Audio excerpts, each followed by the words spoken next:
ลอกลายลุ่มลายอย่าเหินหนังหัวเซียวมันเนี่ยค่ะเนาะมือในสายคนหัวมือพุ่งมันหนังหัวซัมปมมันเยอะเนี่ยค่ะนะจ่องมีเผยมีปัญหาหนังหัวเจียวมันจะไหนค่ะนะสังเกตว่าเขามีปัญหาจะไหนเนี่ยลายลุ่มลายมันดีมีอยู่6 ข้อเว้ยเนี่ยค่ะนะ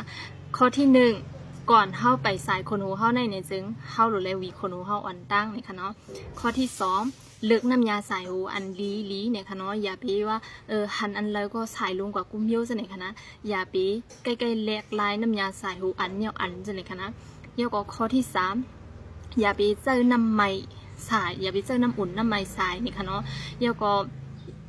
เอามือเข้าในหนุดปันนังหูเข้าไหลจอดเลยเฮ็ดให้มัน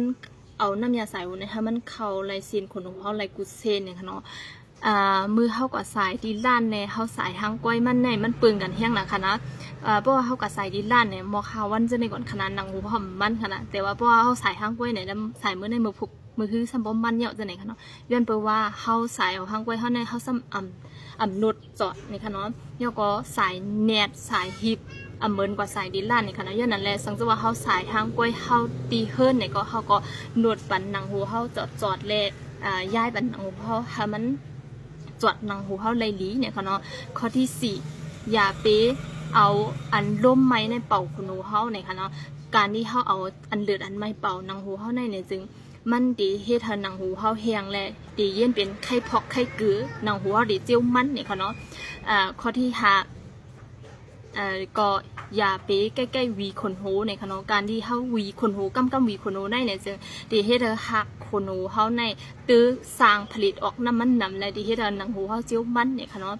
ข้อที่6อย่าไปเอามือเฮาในกำยิบขนหูเฮาหนังหูเฮาเนี่ยค่ะเนาะมือเฮาในยิบกูเซียนกูเมียวแลมันดิมีปฏิกิริยาบ่งแมงเลยค่ะนะติมาเฮ็ดให้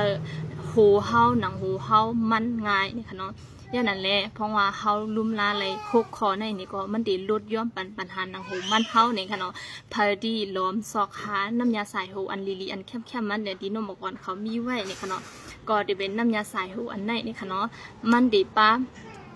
อันดีล่างปันไขมันหนังหูเฮาไหลลีและเดเฮ็ดเติมปันทัดหนังขนหูเฮาแก่นแข็งเฮ็ดให้ขนหูเฮาโหงง่ายแล้วก็มันดีเฮ็ดให้ขนหูเฮาเจียวยาวนี่ค่ะเนาะลดย่อมปัญหาไข้พอกไข้กือและหนังหูมันนี่ค่ะเนาะแล้วก็สังเกตว่าเฮาไข้ขนหูเฮาในอ่อนนุ่นลีเนี่ยติไลเจอปันปักคิมดดมันจะไหนติมีไว้เป็นกูนี่ค่ะเนาะบางเจอว่าคันไลน้ำยาสายหูมันกล้วยนี่ก็ไลอยู่นี่ค่ะเนาะน้ำยาสายหูมันกล้วยก็เฮาขายอยู่นี่ค่ะนะคันไลอันเป็นจุ่มมันนี่ก็ไลนี่ค่ะเนาะแต่ว่าเพราะว่าเอาเป็นจุ่มได้เฮาขายซื้อ1 จุ่มแถมเป็น1 จุ่มนี่ค่ะเนาะ